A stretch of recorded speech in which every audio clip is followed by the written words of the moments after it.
Hey, ça va? Ouais, bien et toi? Tranquille, c'est toujours ok pour tout à l'heure? Ouais, carrément, mes parents sont partis, je pourrais venir. Cool, 20h devant la gare. Ouais, j'y serai. Cool, à tout à l'heure, mon pote. Ceci est la dernière conversation par message retrouvée dans le téléphone de Dylan.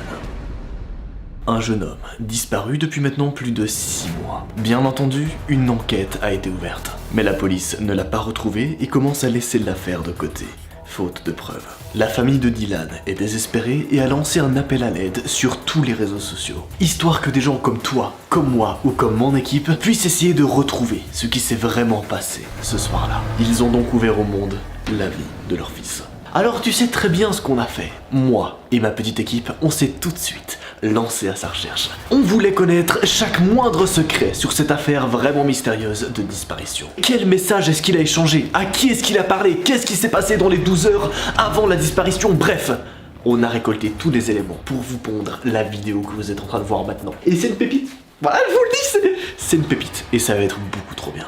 Let's go. Vous êtes clairement pas prêts pour ce qu'on a trouvé et pour ce que je vais vous révéler ce soir. Aujourd'hui, cela fait plus de 3 mois que nous avons commencé à enquêter et à chercher des indices qui pourraient nous mener à Dylan. Depuis que sa mère a demandé de l'aide aux gens sur internet, nous avons décidé de chercher Dylan. Mais tout d'abord, il était important pour nous d'établir un petit profil psychologique, voilà. Vous dire un petit peu à quoi ressemble Dylan, qu'est-ce qu'il fait dans la vie, quel âge il a, etc. Mais bref, en gros, c'est un mec comme toi, comme moi. En mode, ça pourrait nous arriver à n'importe qui. Ce qui lui est arrivé. C'est un peu bizarre comme formulation de phrase, mais t'as capté.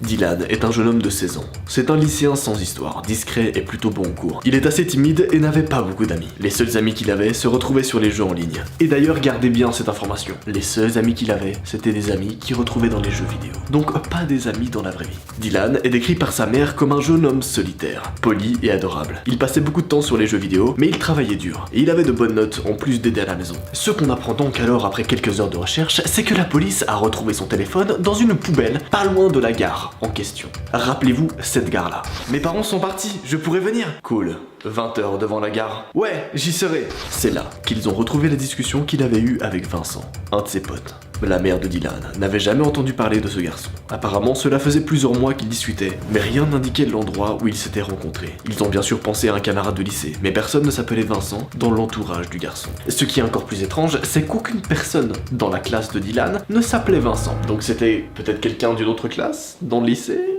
C'est quoi ce bail, hein? Beaucoup d'hypothèses ont été proposées, comme un enlèvement, mais la police pense plutôt à une fugue. Cependant, ça fait donc 6 mois que le garçon a fugué. Ce qui fait un peu beaucoup, hein? Normalement, quand t'es un garçon comme ça, tu fugues durant une nuit, 2 jours, allez, 3 jours grand max. Le mec a disparu depuis plus de 6 mois, les refs. À aucun moment ça peut être une fugue, à ce moment-là. Ce n'était pas le genre de Dylan, de partir sans rien dire comme il l'a fait. Une psychologue leur a même dit qu'on ne sait jamais ce qui se passe dans la tête d'un adolescent, et qu'il a très bien pu partir sur un coup de tête, mais il n'y croit pas. Et comme le dit la mère de Dylan, le petit Dylan avait emporté aucune affaire avec lui. Il est parti sans rien. Donc à mon avis, il avait clairement pas l'intention de partir pendant 6 mois, hein? Il s'est passé quelque chose ce soir. Et on est là pour découvrir qu'est-ce qui s'est passé, bordel.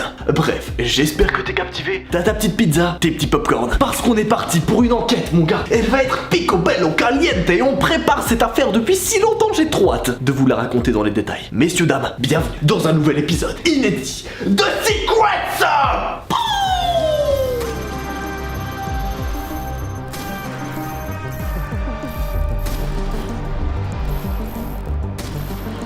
Messieurs, mesdames, bonsoir. Comment est-ce que vous allez? Je vous vois pas, sans mes lunettes, je vois que dalle, bonsoir. On se retrouve actuellement dans mon petit studio en Suisse. En effet, je suis en vacances, voilà, je tourne cette vidéo durant les fêtes, on est le lendemain de Noël, donc voilà, on est plutôt posé, vous inquiétez pas. Évidemment, les prochaines vidéos seront bien sûr dans le Cookie Space, l'espace gigantesque qu'on a mis en place avec Rayton, Satine et d'autres créateurs, dans lequel on se réunit pour tourner des vidéos à Webedia. Bref, si tu veux plus d'informations, regarde la vidéo de présentation du Cookie Space avec Michou et Inoxtag. J'adore dire cette phrase, c'est beau ce que je dis. Oh, c'est beau. Bon mec, on va découvrir ton studio là. Derrière cette porte, 6 mois que j'attends ça. Accueil VIP donc. Bref, continuons avec l'enquête. On s'est alors vite aperçu qu'une recherche nationale a été lancée. Ça veut dire qu'ils ont envoyé les chiens et plein de monde pour aller retrouver où était Dylan. Près de la gare. Une autre information importante qu'il faut savoir à ce moment-là de l'enquête, c'est qu'une autre dizaine d'adolescents ont été portés disparus plus ou moins dans la même période.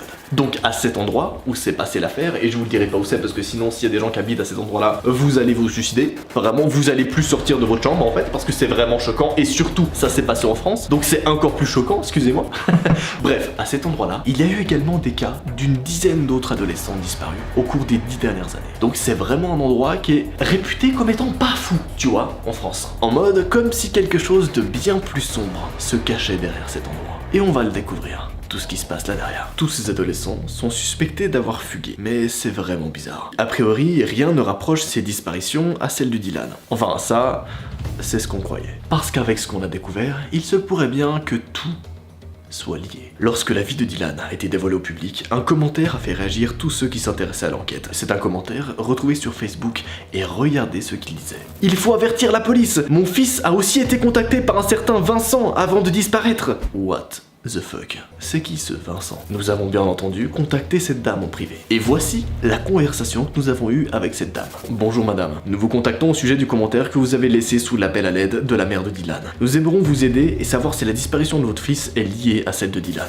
Daniel, la femme, répond donc ceci. Bonjour à vous, merci de votre intérêt. Je suis touché, cela fait 8 mois que mon fils a disparu et la police n'a rien trouvé. Ils nous disent que notre fils a fugué comme Dylan, mais nous ne les croyons pas. J'ai bien peur qu'il soit arrivé quelque chose de grave à mon enfant. Nous nous doutons que la situation doit être difficile pour vous, madame. Pourriez-vous nous donner quelques détails sur lui et sur ce que vous savez de sa relation avec Vincent? Là, Daniel nous informe donc de quelques petits détails annexes, mais qui sont importants pour la suite. Anthony était un garçon très gentil, vous savez. Il ne faisait pas d'histoire, il était toujours très souriant, mais c'était quelqu'un de très réservé. Alors il n'avait pas beaucoup d'amis. Il voulait vraiment rentrer au lycée, mais il n'a pas eu le temps. Je demande alors, et Vincent? Il ne m'a jamais parlé de ce garçon. Apparemment, il parlait beaucoup. La dernière conversation qu'on a retrouvée parle de jeux vidéo. Et vous pourriez nous l'envoyer, s'il vous plaît? Oui, je vous l'envoie tout de suite. Merci de nous avoir aidés, madame. J'espère qu'on pourra aider la police à trouver une piste pour retrouver votre fils. Merci, je vous en prie. Retrouvez mon enfant. Il est tout pour moi. J'ai arrêté de vivre depuis qu'il a disparu. Tu t'en doutes, mais cette dame nous a réellement touchés. Et ça nous a vraiment motivés à comprendre la suite. Et surtout à connaître les moindres secrets sur cette affaire. Qu'est-ce qui se cache là derrière? Nous avons donc ce premier indice, Vincent. Aucun des deux garçons ne connaissait Vincent à l'école. Mais en lisant une conversation entre Anthony et le fameux Vincent, l'évidence nous a presque sauté aux yeux. Regardez par vous-même la conversation que Vincent, le mec mystérieux, a eue avec Anthony, un autre garçon porté disparu. Salut bro, ça va? T'es rentré de cours? Oui, il y a une demi-heure. Cool. Tu viens en game? Ouais, dès que j'aurai fini mes devoirs. Ça marche bro, dis-moi quand tu arrives. En game, sur les jeux vidéo, Anthony jouait aussi. Et ça nous laisse un deuxième indice. En effet, Anthony était aussi un gamer, exactement comme Dylan, l'enfant principal dans cette affaire. Ils ont le même type de caractère, et tous les deux jouaient en ligne. Mais il reste un souci. Les deux habitaient pas du tout au même endroit. Il y avait une dizaine de kilomètres entre ces deux personnes.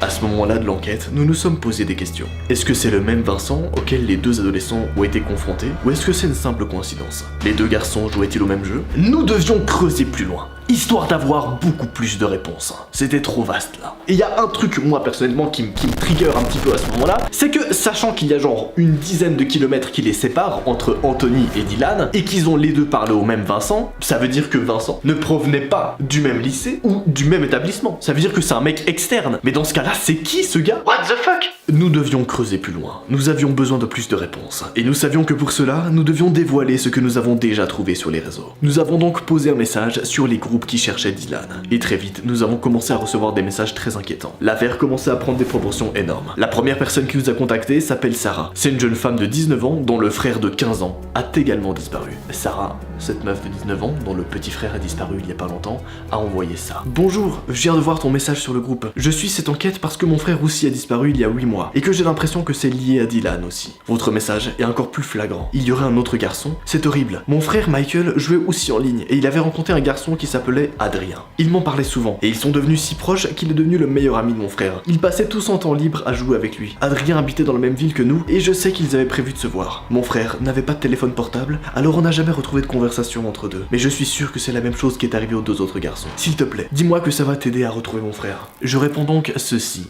à Sarah. On commençait à se poser des questions. Mais ce que tu dis nous aide beaucoup, merci. De quelle ville es-tu? De Clermont-Ferrand. Je sais que c'est loin des deux autres, mais je me dis que ça pourrait quand même être lié. Merci de ce que vous faites. Son message nous confirme alors une chose, c'est que tout est en rapport avec des jeux vidéo en ligne. En effet, on apprend donc que Michael, le troisième petit garçon disparu, était également un gamer. Là, ça devient vraiment bizarre. On s'est alors posé une question qui était plutôt pertinente. Est-ce que Vincent et Adrien sont la même personne? Nous avons commencé à nous dire que c'était une théorie de plus en plus probable. Nous avons reçu énormément de messages de soutien et nous avons pu parler avec pas mal de personnes qui s'intéressaient eux aussi à l'enquête. Et tout cela nous a motivés. Puis nous avons reçu un message d'une personne qui nous a énormément touchés. Cette personne, c'est la petite amie de Benoît, 16 ans, qui est la toute première personne adolescente à avoir disparu il y a plus de 10 ans.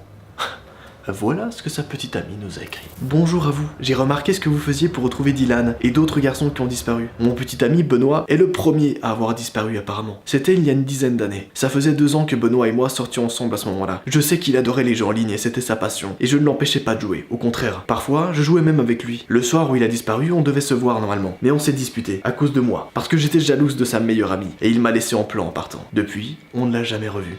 Je sais qu'il s'est fait des amis sur ce jeu, dont un certain Thomas, qui habitait dans la même ville que nous. La police nous a aussi dit qu'il avait fugué, mais je suis sûr que non. On se disputait parfois, mais on s'est toujours réconciliés. Sa mère m'a appelé 2 jours après. Je vous en prie, si jamais vous avez une petite idée de où il peut être, ou une petite nouvelle, prévenez-moi. Ça serait le plus beau jour de ma vie. À présent, c'est certain. Ils avaient tous joué à un jeu vidéo. Et c'était certainement le même jeu, sur lequel apparemment se tournerait une sorte de réseau de cyberharceleurs vraiment étrange. Malheureusement, Sophie ne se souvenait plus du nom de ce jeu. Et encore une fois, nous avons dû nous aider des réseaux sociaux. Pendant 3 jours, nous avons attendu. On était presque sûr que notre enquête allait s'arrêter ici. Nous avions malheureusement pas d'autres pistes, et nous nous retrouvions dans une impasse, comme la police. Mais, après 3 jours d'attente, on a reçu une nouveauté. Une nouveauté vraiment choquante. Un petit garçon de 14 ans, qui s'appelle Timothée, nous a envoyé ceci. Et c'est un élément indispensable pour la suite de l'enquête. Salut, je sais pas si je fais bien de t'écrire ce message, mais je crois que ça peut t'aider. Je suis sur un jeu moi aussi. Il y a quelques mois, il y a un mec bizarre qui m'a contacté. Ethan. Il était sympa au début, jusqu'à ce qu'il me dise qu'il habitait dans la même ville et qu'il fallait absolument qu'on se rencontre. J'ai continué à lui parler, mais il m'a vite saoulé. Tous les jours, il voulait qu'on se donne rendez-vous le soir pour qu'on se voit. Quand je regarde ce que tu racontes, je me dis que j'ai peut-être eu de la chance. Je me suis toujours méfié des gens grâce à mes parents. Et ce mec, je l'avais jamais vu. Alors je l'aurais jamais rencontré tout seul. Je l'ai bloqué et depuis je n'ai jamais eu de nouvelles. Ce message a tout de suite relancé notre enquête qui stagnait. Parce que là, cette fois-ci, on avait l'occasion d'être en relation avec un de ces mecs bizarres. Un de ces fameux Vincent. Ethan, ou ces autres noms étranges qui contactent des gens sur ce jeu vidéo. Timothée nous a alors donné le nom du jeu en ligne où il a rencontré Ethan. Évidemment, pour des raisons d'anonymat et de sécurité, on va pas vous dévoiler le nom du jeu. Désolé. Par contre, on va vous dévoiler tout le reste. Parce qu'on a découvert qui se cache derrière tout ça, et surtout où est Dylan aujourd'hui. À présent, comme nous avions le nom du jeu, nous avons pu commencer à nous infiltrer. Et là, l'infiltration a débuté. Nous avions créé un profil sous le nom de Darkville. Nous allons jouer un jeune homme de 15 ans. Et tout de suite, je me suis fait passer pour un jeune homme, âgé de 15 ans, qui s'appelle Mathieu. On sait jamais. Une proie facile qui pourrait être n'importe qui. Toi, moi, toi, n'importe qui regarde cette vidéo. Mathieu, que nous avons créé, serait donc un petit garçon de 15 ans qui va au lycée, en France, où il vient d'entrer dans la secondaire. Ce fameux Mathieu fictif qu'on a créé a donc exactement le même profil des autres personnes disparues. En plus de ça, on va faire genre qu'il est un petit peu timide et un peu réservé, voilà, comme les autres. Et genre qu'il a pas trop d'amis dans la vraie vie. Nous nous sommes inscrits et nous avons commencé à jouer. Il fallait qu'on ait un bon niveau si on voulait appâter ce fameux Vincent, ou Adrien, ou Thomas, ou Ethan. Ce qui est sûrement faux, mais vous vous en doutez sans doute maintenant. Il nous a fallu quelques jours pour atteindre un niveau suffisant pour être accepté dans un certain clan. On nous a contactés et on a parlé avec beaucoup de monde. Mais rien. Personne ne correspondait à la profil d'un éventuel Ethan, Vincent ou mec bizarre qui voudrait nous rencontrer dans la vraie vie. On attendait vraiment qu'une personne provienne de la ville où notre petit Mathieu habitait. Mais pendant 2 semaines, ça n'a rien donné. Je vous laisse imaginer notre état à ce moment-là. Voilà. Pour être franc, on a failli abandonner l'enquête à ce moment-là, parce que ça donnait absolument rien. Jusqu'au moment où ça a commencé à porter ses fruits. Oh yeah! C'est là qu'un joueur nommé Boss79 nous a contactés. À la base, on croyait que c'était un mec complètement normal. Jusqu'au jour où il nous a demandé de l'ajouter sur Discord. A priori, rien d'anormal jusqu'ici. Boss79 avait l'air complètement basique. Ouais. Nous avons commencé à parler et nous présenter. Et je vous montre tout de suite notre première conversation. Hey, ça va? Je réponds donc avec mon faux compte. Ouais, et toi? Tu t'appelles comment? Mathieu, et toi? Thomas. Ce prénom nous a fait tiquer. En effet, ce prénom était dans notre dossier des prénoms suspects. C'était le garçon qui avait contacté Benoît, le tout premier disparu. Mais bon, en soi, il y a plein de Thomas en France. Pas de quoi s'inquiéter a priori. On s'est pas fait de faux espoirs et on a tranquillement continué à jouer et à parler avec lui. Il disait avoir 15 ans, comme Mathieu. Quelques jours après notre première discussion, nous avons de nouveau parlé avec lui. Et alors qu'on allait laisser tomber l'enquête, il nous a redonné espoir. Boss79 a écrit le message suivant. Et là, âme sensible s'abstenir parce que ça devient vraiment chaud. Il a écrit. Au fait, t'habites où toi? C'est une question qu'on attendait depuis un bon moment. Une question plutôt louche, n'est-ce pas? Comment j'aime trop cette enquête. Elle est incroyable. Pardon. On se concentre et je vous explique la suite. Et je sais que t'es captivé là. J'espère que t'es à l'aise parce que mon gars, ces vidéos là, faut que tu les apprécies. Parce qu'on n'a pas beaucoup des enquêtes comme ça hyper poussées et qu'on avance. C'est très galère, j'ai beau embaucher qui tu veux pour faire des putains d'enquêtes de fou furieux, c'est très galère d'en avoir des aussi pointus. Donc vraiment, profite. Voilà, profite du moment. Et abonne-toi d'ailleurs si c'est pas déjà fait, voilà. Si tu kiffes rigoler un petit peu, en même temps avoir des trucs captivants, un peu peur, c'est une série Netflix en fait le truc. On est vraiment sur une série Netflix, elle est ref. Bref, avec mon faux compte, je réponds donc à Lyon. Et toi? Ah oui, moi aussi j'habite à Lyon. Ouais, c'est cool. Ouais, trop. On pourrait se voir un de ces quatre du coup? Je sais pas, mes parents me laissent pas trop sortir. C'est bon, tu leur dis que c'est un devoir et que ça passe. Je sais pas trop. Allez, ça peut être trop cool. Je vais y réfléchir, ok?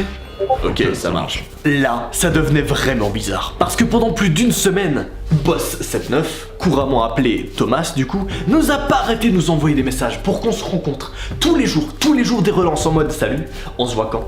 Hello, alors des nouvelles? Hello, on se voit quand? H24. On était sûr d'être tombé sur le bon gars. Il fallait maintenant qu'on l'arrête. Alors on a bien prévu une rencontre avec lui. Quand il nous a donné le lieu de rendez-vous le soir dans un endroit isolé près de la gare, on savait que c'était lui. On n'a pas pris plus de risques que ça et on a prévenu les autorités qui ont pris l'affaire très au sérieux. On a eu la chance de tomber sur un homme très compréhensif et très réactif, qui a fait tout pour que le fameux Thomas soit appréhendé. Le temps s'est écoulé jusqu'à ce qu'on arrive au soir de l'arrestation. Et là, ça part en couille les refs.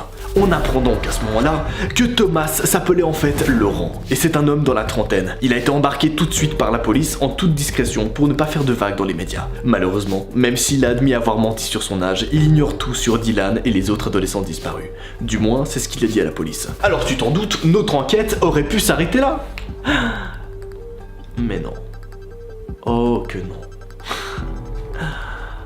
C'est parti en couille bien plus loin. Nous avons continué à jouer et à parler avec d'autres joueurs, mais ce n'est pas fini. 3 jours après, Boss79 nous a contactés sur Discord. Rappelez-vous, le mec qui a été arrêté par la police. Il nous a écrit et il a dit ceci. C'était pas cool, mec. Je sais pas encore qui tu es, mais on t'aura. C'est qu'une question de temps. J'ai rien dit au keuf, j'ai l'habitude maintenant. Mais je suis pas seul. Et on a de très bons hackers dans le groupe. Je vais détruire ta vie, mon pote. On est bien plus que ce que vous ne le pensez. Vous m'avez mis out, mais un autre va me remplacer. Je vous dis à bientôt.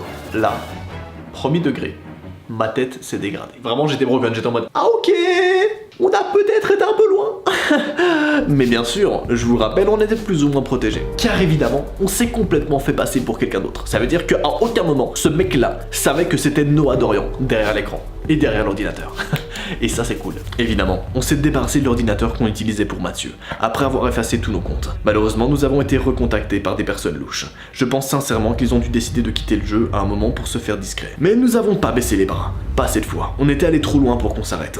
Nous avons révélé tout ce que nous avions trouvé sur les réseaux sociaux. Et beaucoup de commentaires nous ont rassurés, ainsi que des messages privés. Voilà un peu le genre de message qu'on a reçu d'abord. Hey, salut, merci pour ton message, sérieux. Avec un pote, on est sur un autre jeu, et un type nous a contactés comme ça. Il habite dans notre ville aussi apparemment. J'aurais pas lu ton message, je serais allé le voir. J'ai rendez-vous avec lui demain soir, mais je n'irai pas. Merci encore. Un autre message envoyait ceci. Bonjour, je voulais remercier pour les messages que nous avez mis sur le groupe. Mon fils a 14 ans, il joue aussi beaucoup. Hier j'ai eu une discussion avec lui, il m'a avoué qu'il voulait rencontrer un autre garçon, Kevin, sur le jeu. Et il habite aussi dans notre ville, il voulait se voir. J'ai tout expliqué à mon garçon qui a bloqué Kevin. Au moins, nos informations ont fait réagir des gens, c'est bien. Mais c'est pas tout. Non, on est encore allé plus loin. En réalité, et pour être complètement honnête avec vous, la vidéo à la base devait s'arrêter ici. Voilà, on a fait notre petite enquête, on était content, il n'y avait plus qu'à rédiger le script et on était bon. Sauf que non, il s'est passé quelque chose, il y a exactement 2 jours. Nous avons eu une nouvelle information. Un de mes équipiers m'a envoyé des messages et j'ai décidé de vous les partager. Fabien, un mec qui bosse pour moi, m'a envoyé ça. Gros, je crois que notre enquête a avancé de ouf. Avec tous les gens qui ont aidé, les journalistes ont fait une investigation. Et c'est un truc de malade. Apparemment, il y aurait un réseau qui enlèverait des adolescents pour faire du trafic humain. En gros, ça devient des esclaves quoi. J'ai cliqué sur le lien et j'ai tout de suite fait le rapport avec notre affaire. Un réseau de personnes mal intentionnées contacterait des adolescents sur les jeux, leur donne rendez-vous dans un lieu calme et les enlève pour en faire des esclaves. Et en vrai, je sais pas si je veux savoir ce qu'ils font avec. En réalité, sur le groupe de Dylan, un utilisateur a posté une vidéo avec ce commentaire. Oh my god, c'est pas Dylan là? Il est avec un autre des gars enlevés, non? J'ai immédiatement regardé la vidéo. Et oui, On y voit bien Dylan.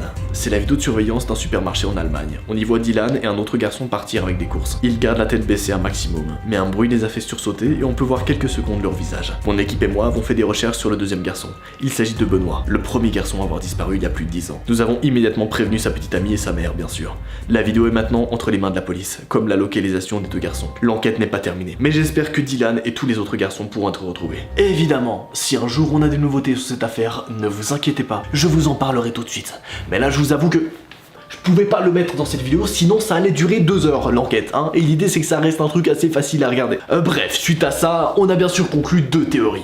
La première, peut-être que tous ces garçons-là ont fugué. Pourquoi pas? En effet, on les a quand même vus dans un supermarché tranquillou en train d'aller faire leurs courses. Donc peut-être qu'à tout moment ils ont juste fugué et que tout est normal. Personnellement, je crois plus à la seconde hypothèse. Peut-être que tout ça cache en réalité un putain de réseau. Peut-être de pédophilie, peut-être de gens qui enlèvent des gens, en tout cas des gens vraiment pas nets, qui travaillent certainement sur le darknet ou sur le dark web, une partie cachée d'internet. Ce sont les 2 grandes théories qui se trouvent actuellement sur le net. Mais on sait pas. Tout ça n'est peut-être qu'un coup monté pour faire un coup de com'. Peut-être qu'à un moment donné ils vont annoncer un album ou un truc de fou furieux ou un groupe de musique ou j'en sais rien. Et il faut surtout jamais mettre de côté cette hypothèse parce qu'à chaque fois je fais des putains d'enquêtes qui sont très intéressantes, mais c'est aussi possible qu'on parte du début à la fin sur une mauvaise piste et que tout ça soit juste une grosse mise en scène. Et vraiment, ne l'oubliez jamais.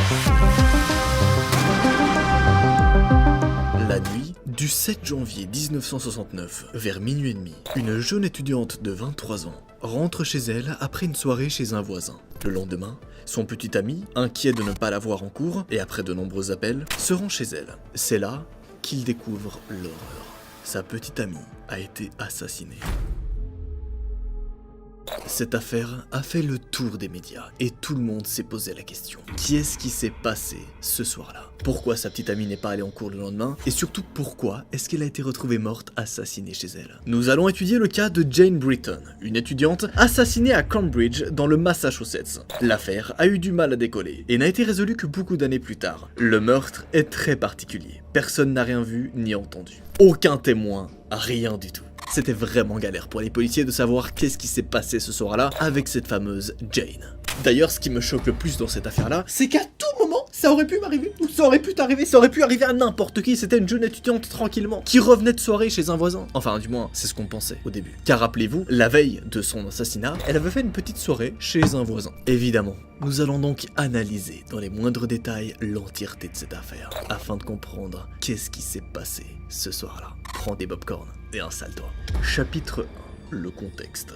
Jane Britton est née le 17 mai 1945. Elle était la fille de G. Boyd Britton, le vice-président du Radcliffe College, une université réputée pour femmes, extrêmement sélectif, qui partageait certains cours avec Howard. Sa réputation égalait même celle d'Howard. La mère de Jane, elle, s'appelait Ruth et était une chercheuse en histoire médiévale. Bref, des parents vraiment hauts socialement. On est bien d'accord, hein, on a affaire à un vice-président et une autre meuf qui est chercheuse en histoire médiévale, donc c'est des darons qui pèsent dans le game, tu vois. Et à côté, on a Jane, la jeune fille étudiante qui étudie dans une université vraiment réputée. Donc franchement, une belle famille.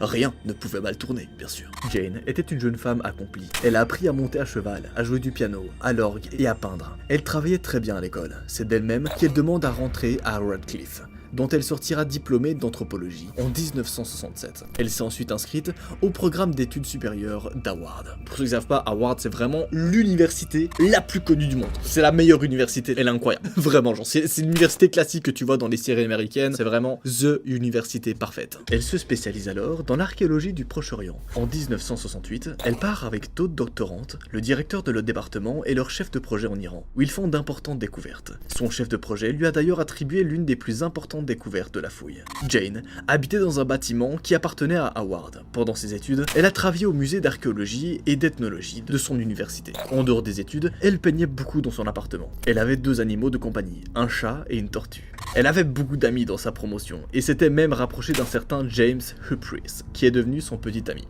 Messieurs, dames, il est donc le moment de vous introduire James. Très important pour la suite, alors notez bien son nom. Chapitre 2. Le quartier étrange. La seule ombre du tableau, le seul élément un peu bizarre, c'est que Jane habitait dans un quartier un peu chaud. Le bâtiment lui-même posait de nombreux problèmes de sécurité. Les médias de l'époque le décrivent comme un vieux décrépit, mitieux et infesté de cafards. C'est également dans cet immeuble qu'a été assassinée une autre étudiante. Beverly Sammons, une étudiante diplômée de l'université de Boston, a été assassinée dans ce même immeuble. C'est un peu bizarre. Mais bon, en même temps, voilà, tu vas pas refuser d'habiter dans un endroit parce qu'il y a déjà eu un assassinat là, c'est un peu bizarre. Autre chose de préoccupant, il a été signalé que les portes extérieures n'avaient pas de verrou. Donc en fait, tout le monde pouvait entrer dans cet immeuble. C'est un peu chelou, hein. On est d'accord, niveau sécurité. De plus, l'appartement de Jane avait une serrure qui ne fonctionnait pas. Le quartier dans lequel elle habitait était aussi assez dangereux. Il y avait beaucoup de criminalité dans la rue. D'après les témoignages, plusieurs élèves et professeurs ont été victimes de tentatives d'agression dans la région. D'après les amis de Jane, elle aurait été agressée par un homme qui avait un canif et qui aurait découpé ses vêtements dans la lutte. Mais cet incident n'a jamais été rapporté à la police. Donc en effet, précédemment, Jane aurait déjà pu être agressée à cet endroit. Chapitre 3. Le meurtre. Là, on passe aux choses sérieuses. Le jeudi 6 janvier 1969, les élèves reviennent de vacances pour reprendre les cours. Durant la soirée, Jane et son petit ami sont allés au restaurant pour dîner avec leurs camarades de classe. Après le repas, le couple a quitté les lieux et est allé faire du patin à glace. Jane a été raccompagnée par son petit ami chez elle à 22h30 et il aurait quitté les lieux vers 23h30. On sait tous ce qui s'est passé durant cette heure. Pardon, c'était un peu beauf. La dernière fois que Jane a été vue en vie, c'est par ses voisins, à minuit et demi, quand elle est venue leur demander un peu d'alcool, du sherry pour être précis. Nous sommes alors le lendemain, le 7 juillet, à 8h du matin. Les étudiants en anthropologie vivaient un moment très important. En effet, c'était le jour des examens. Très important, puisqu'ensuite, ils pourraient travailler à plein temps sur leur mémoire. Mais ce qui est un peu bizarre, c'est que Jane n'est jamais venue à ses examens. Putain, c'est bizarre, pourtant elle tenait beaucoup à ses études, on est d'accord, hein? Tout le monde a trouvé ça très bizarre. Tous ses camarades de classe savaient à quel point ses études étaient importantes pour elle. Jamais elle n'aurait raté les examens. Son petit ami a essayé de l'appeler plusieurs fois dans la matinée, mais Jane n'a jamais répondu. Le temps passe. Nous sommes toujours le même jour, 7 juillet, à midi.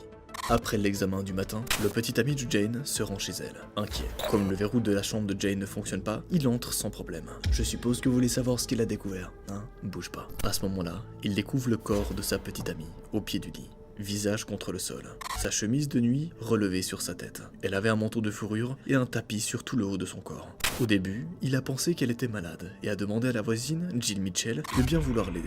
Sauf que quand elle a regardé, elle a découvert le visage en sang de Jane et s'est rendu compte qu'elle était décédée. What the fuck? Qu'est-ce qui s'est passé? Imagine, t'es son petit copain à ce moment-là d'ailleurs. C'est vraiment horrible et surtout personne s'y attendait. Ça n'a aucun sens. Passons donc au prochain chapitre, l'enquête. Les réponses à vos questions. Ils ont immédiatement prévenu la police qui est arrivée très vite sur les lieux. Ils ont cherché des indices et ils ont rapidement découvert que Jane avait été violée avant d'être assassinée. Une autopsie sur le corps de la jeune femme a eu lieu. Le médecin légiste a découvert de nombreuses coupures sur le crâne. Le crâne aussi était fracturé et elle avait un bleu sur le bras. Apparemment, elle serait morte à cause des coups portés à sa tête. Le meurtre aurait eu lieu à environ 10 heures avant la découverte du corps par les autorités. Les analyses n'ont pas pu donner l'arme du crime exacte. C'était quelque chose de pointu, comme une hachette ou même une pierre. Ils n'ont trouvé aucune arme dans l'appartement, mais par contre, des empreintes digitales n'appartenant ni à Jane ni aux personnes qui étaient venues dans l'appartement ont été retrouvées. Donc au moins là, on avait un élément, les empreintes digitales. À qui elles appartenaient? Mais t'inquiète pas, l'enquête avance. Tu crois quand même pas que je vais vous laisser comme ça là sans aucune information, voyons. D'ailleurs, oublie pas bien sûr de t'abonner à cette chaîne YouTube et de rejoindre le Cookie Gang. L'armée qu'on est en train de créer avec d'autres créateurs, on s'est réunis dans un même bâtiment à Webedia pour fonder le Cookie Space. Donc c'est un lieu où il y a moi, Rayton et une nouvelle membre qui nous a rejoint. Je spoil pas qui c'est, mais elle est juste là derrière et son décor est juste là. Si vous voulez plus d'infos, suivez-moi bien sûr sur ma chaîne secondaire, le lien est en description. Bref, tu l'as compris, c'est un peu comme un mini lot ou une mini Redbox. Il y a des concepts de ouf qui arrivent, alors abonne-toi, c'est vraiment le moment. Bref, reprenons avec l'enquête. L'autopsie et l'enquête n'a d'abord rien donné. Ils n'ont rien trouvé de plus et la police n'avait aucun suspect. Les pistes étaient donc vraiment compliquées. Très peu d'indices.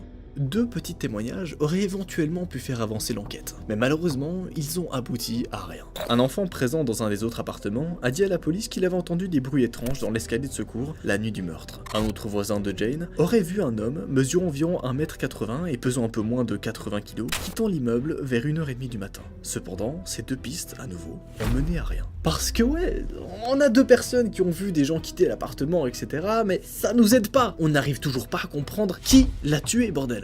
Harvard, là où elle étudie, est une université reconnue, et cette affaire a donc attiré de nombreux médias. Il y a eu énormément de reportages sur la jeune femme à l'époque, et beaucoup de reportages ont mis en lumière un aspect assez inhabituel de l'affaire. Et c'est ça, moi personnellement, qui m'a beaucoup intéressé dans cette affaire, parce que tu sais que dans cette série de Secrets, la série où on décortique des affaires réelles, j'adore prendre des affaires qui sont pas classiques, tu vois, qui sont un peu spéciales, un peu mystérieuses, où on a des éléments où t'es en mode what the fuck, tu vois. Effectivement, de l'ocre rouge aurait été retrouvé sur le corps de la jeune femme, ainsi que dans tout son appartement. Pourquoi ? Voilà, c'est ma seule question, c'est pourquoi. Pourquoi est-ce que tu en mets quand tu fais un meurtre? Ça n'a aucun sens. Tu vas comprendre par la suite. Après une enquête, il a été révélé que l'ocre rouge était ainsi utilisé par d'anciennes cultures, dont d'anciennes civilisations en Iran, comme rite funéraire. Ce détail, plus le fait que rien n'a été volé dans l'appartement, a suscité beaucoup de rumeurs. Comme le fait que c'était sans doute une personne qu'elle connaissait qui l'avait assassiné. Ou alors, que c'était quelqu'un qui était venu faire une sorte de rituel étrange. C'est bizarre, mais pourquoi pas, hein. Et retenez bien cette information pour la suite. Ouais, je sais, l'affaire est captivante. Je sais. Beaucoup de rumeurs ont cru comme quoi ça pourrait être une de ses camarades présente lors des fouilles en Iran, qui aurait pu la tuer. En effet, il y avait eu quelques tensions pendant le voyage, mais après enquête, ce n'était que de petites disputes sans importance. Rien qui pouvait pousser quelqu'un à tuer Jane. 3 jours plus tard, la pierre qui aurait servi à tuer la jeune femme aurait été retrouvée. Mais la police a refusé de dire où, suite à des incertitudes concernant l'affaire. Avec le peu d'éléments qu'ils avaient, les médias se sont enflammés et se sont concentrés sur des déviances au sein de l'université. Un jeune homme aurait affirmé que l'université n'était pas fréquentée que par des jeunes sains, même s'ils en avaient l'air. Apparemment, beaucoup de drogues tournaient, et quelqu'un aurait certainement pu la tuer sous l'effet de drogues hallucinogènes, qui étaient d'ailleurs très populaires à cette époque-là. Mais encore une fois, il n'y avait aucune preuve, et l'enquête a été piétinée. C'est là que je me permets de vous introduire un nouveau chapitre à cette enquête, qui a mené un premier tournant à l'affaire. J'adore beaucoup trop vous raconter des enquêtes comme ça. Bref, ce nouveau tournant, retenez bien, c'est Ada Bean. Qui est cette personne? T'inquiète pas, je t'arrive, je t'explique tout, bouge pas. Moins d'un mois après le meurtre de Jane, le 6 février 1969, Ada Bean, une secrétaire de 50 ans qui travaillait à l'université de Ward, a été assassinée à moins de 2 km du bâtiment où est morte Jane. Et il y a beaucoup de ressemblances entre son assassinat et entre le meurtre de Jane. Et là c'est bizarre, parce qu'on a affaire à une jeune secrétaire, tu vois, qui a été assassinée et qui travaillait dans le même bâtiment à Ward, donc dans cette même université. Et on a affaire à une jeune fille, donc Jane, qui a été assassinée et qui travaillait également, ou qui étudiait également dans cette université. Donc c'est bizarre, ça lie un petit peu les deux meurtres, on est d'accord. Elle a été retrouvée face contre terre, ses vêtements de nuit repliés sur sa tête et recouvertes de couvertures, exactement comme Jane. Après analyse, elle a aussi été violée avant d'être battue à mort. Apparemment, tout comme Jane, elle aurait été tuée pendant son sommeil. Mais contrairement à Jane, Ada habitait dans un immeuble sécurisé avec des verrous. Donc là par contre, on apprend que du coup c'est un peu plus sérieux. En effet, si le mec a pu rentrer et l'assassiner, ou la meuf, hein, on sait pas si c'est un mec ou une meuf qui l'a assassiné, ça veut dire qu'il a dû casser les verrous, ou en tout cas arriver en mode braquage dans l'immeuble, casser les entrées de sécurité, puis entrer dans son appartement, casser le verrou de sa porte pour entrer et la tuer, tout ça sans faire aucun bruit et sans se faire filmer par des caméras. Les mecs sont vraiment doués, on est d'accord. Les nombreuses similarités entre les deux meurtres auraient pu faire croire au même criminel. Mais jamais, la police n'a affirmé que ces deux meurtres étaient liés, ni même s'ils étaient liés à d'autres meurtres. À ce moment-là, nous sommes donc en face d'une affaire non résolue. Bougez pas. Plus le temps avançait, moins l'affaire était intéressante. Alors, elle a vite été oubliée. Mais le casier n'a jamais été fermé. Beaucoup de personnes ont essayé de faire rebondir l'affaire, mais rien à faire. La police faisait beaucoup de retention d'informations et l'affaire n'avançait que très peu. À la fin des années 1980, avec l'apparition des tests ADN, la semence, voilà, retrouvé sur Jane, a été testé, mais aucun criminel connu n'est ressorti ce jour-là. Il faut alors attendre 2017 pour avoir enfin des vraies réponses, grâce aux nouvelles techniques médico-légales. Messieurs, dames, je vous introduis Michael Stumter. Michael Stumter est un homme afro-américain qui a été arrêté pour divers crimes, comme des vols, et pour 2 viols. Sa dernière victime, toujours en vie, va le reconnaître en 1975, et va le dénoncer comme étant son violeur. Michael a été arrêté et a dû purger une peine allant de 15 à 20 ans de prison. Mais en réalité, c'est après sa mort qui nous intéresse. Parce que oui, ce mec-là est lié à bien plus de choses que ce que vous croyez. Michael Stumter meurt en 2001 d'un cancer. Mais c'est en 2017 que la police du Massachusetts va combiner les ADN de personnes ayant commis des crimes et le catalogue du FBI, qu'ils vont découvrir l'agresseur de Jane Britton. Le mec qui a tué Jane, c'est qui, hein? Il s'agit bien de Michael Stumter, qui travaillait à l'époque à peine à quelques mètres de chez elle, et son ADN revenait sur plusieurs scènes de crime, comme celle d'Ellen Rutschik, 23 ans, et Marilee McLean, 24 ans. Afin de vérifier que c'était bien lui, les inspecteurs sont remontés jusqu'au frère de Michael Stumter, qui a accepté de collaborer avec les autorités. Grâce à son ADN, on peut maintenant confirmer que Jane Britton a bien été violée et assassinée par Michael Stumter.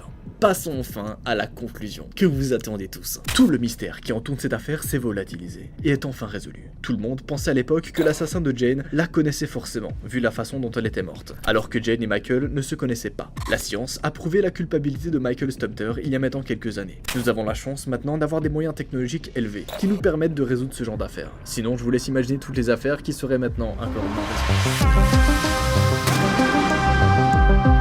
Le dimanche 27 août 2017, la petite Maëlys de Arojo, âgée de 8 ans, disparaît lors d'un mariage d'amis de la famille, dans la petite commune de Pont-de-Beauvoisin, en Isère. Mais ce qui semble être au départ une simple disparition inquiétante, va rapidement se transformer en véritable cauchemar pour les parents de la petite fille. Chapitre 1. Maëlys. La petite fille disparue avait 8 ans et demi au moment des faits. Elle est née le 5 novembre 2008 dans la ville de Bourgoin-Jallieu, dans l'Isère. Elle est décrite par ses parents comme une petite fille normale, heureuse et tout allait très bien dans sa vie.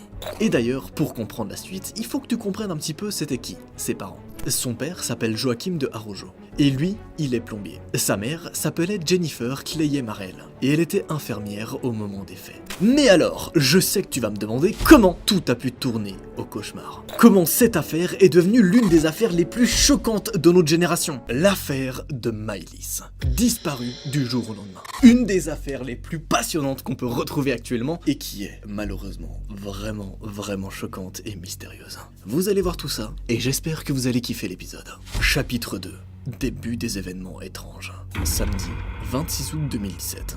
La famille de la petite Maëlys se rend au mariage du cousin des parents de Maëlys. Tout se passe bien à ce moment-là. La fille s'amuse et l'ambiance est complètement détendue. C'est une après-midi mais caliente. Ouais, ça, c'était avant que le drame se produise. La soirée et le mariage durent très longtemps, jusqu'à à peu près 3h du matin. Nous sommes donc le lendemain matin, le dimanche 27 août, à 3h du mat. Joachim et Jennifer, donc ses parents, toujours à la soirée, perdent de vue leur fille, Maëlys, dans la salle de bal. Le DJ lance une première annonce pour la petite fille. Et ça veut dire qu'en gros, le DJ prend le microphone et fait « Si quelqu'un a vu une petite fille, Maëlys dans la salle, s'il vous plaît, merci de nous le mentionner !» Bien sûr, il dit tout ça plus en mode van, en mode voilà, c'est une blague. Voilà, elle doit certainement être par ici. Elle peut pas avoir disparu comme ça, hein. Sauf que personne, à ce moment-là, dit avoir vu Maëlys. Un peu bizarre, hein. 10 minutes plus tard, l'ambiance est un petit peu moins fun. Et le DJ lance une seconde annonce. Toujours pareil. Est-ce que quelqu'un aurait pas vu Maëlys par hasard? C'est plus très drôle là, s'il vous plaît les gars. Il faut me dire où elle est. Au bout d'une trentaine de minutes, après sa disparition, le DJ coupe la musique. Inquiet, il annonce à toute la salle que la petite Maëlys de Arojo a disparu. Qu'elle porte une petite robe blanche et que tout le monde doit la rechercher. Ouais, là ça devient un peu plus sérieux. Tout le monde arrête de danser. Et l'ambiance est vraiment plus pareille. À 3h57 du matin, les autorités sont prévenues. Les recherches du corps de la petite fille commencent. Mais pour le moment, rien ne va être trouvé. Les maîtres chiens sont appelés dans l'espoir que la petite fille soit retrouvée plus rapidement. Ils y vont partout et par phase. D'abord, ils vont rechercher au lieu de la soirée même. Ils vont se dire, ok, peut-être qu'elle est juste là, peut-être qu'elle est perdue dans les toilettes, elle est peut-être perdue dans le bâtiment, mais rien. Ils vont alors chercher dans la région, mais rien. Là, ça devient bizarre. C'est comme si quelqu'un était parti avec Maëlys, comme si elle avait été enlevée ou quelque chose dans ce style-là. Là, je vois que tu manges ta pizza et que tu kiffes le moment, hein. Chapitre 3. Les suspects. Très vite, un homme est suspecté. Il s'agit de Nordal Lelandais, un homme de 34 ans au moment des faits. C'est un homme instable qui enchaîne des deals et missions d'intérim. Pourtant, jusqu'en 2005, il a fait partie de l'armée comme maître chien, mais il a été renvoyé à cause de troubles psychologiques. À la base, ce suspect-là n'était pas invité au mariage. C'était un ami du marié.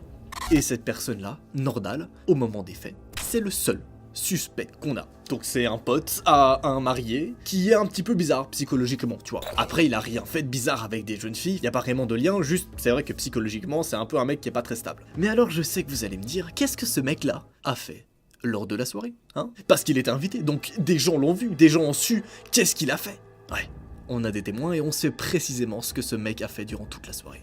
Durant la soirée, Nordal, l'élandais, a eu un comportement assez bizarre. Il a admis avoir fait 3 allers-retours chez lui entre 21h45 et 23h10, environ 3 heures avant l'enlèvement de la petite fille, qui a été estimé à 2h45 du matin par les autorités.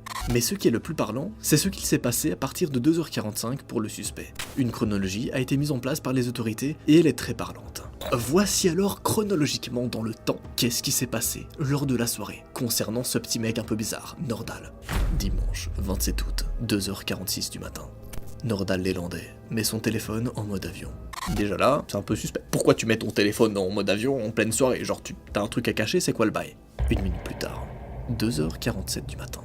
Deux caméras de surveillance du centre-ville de Pont-Beauvoisin filment une Audi A3 grise, marque de la voiture du suspect, avec sur le siège passager une silhouette frêle de petite taille, vêtue d'une robe blanche. Est-ce que Maëlys est dans la voiture? C'est là qu'elle a été filmée? Qu'est-ce que c'est que ce bordel? Qu'est-ce qu'il fait ce mec? Quelques temps plus tard, 3h24 du matin. Cette même voiture est filmée par les caméras de surveillance dans le sens inverse, mais sans personne du côté passager. Le mode avion est désactivé et on sait grâce au bornage de son téléphone qu'il est retourné au mariage. Pour ceux qui ne savent pas, le bornage de téléphone, c'est quelque chose qui permet de pister en fait un téléphone et de savoir où est-ce qu'il va, qu'est-ce qui se passe. On peut tout savoir en fait avec ton tel. Donc qu'est-ce que tu fais, etc. Tes moindres gestes. Ça a été donc très simple pour les autorités de savoir qu'est-ce qu'il a fait, ce mec. Mais attendez, parce que la suite est très intéressante. Toujours ce même matin, à 3h57 du matin, la voiture est de nouveau filmée par les mêmes caméras. À ce moment-là, le portal de Nordahl, l'Islandais, a été remis en mode avion. Il ne sera remis en mode normal que 3 heures plus tard, à 7h06 du matin. À ce moment-là, le suspect est chez lui.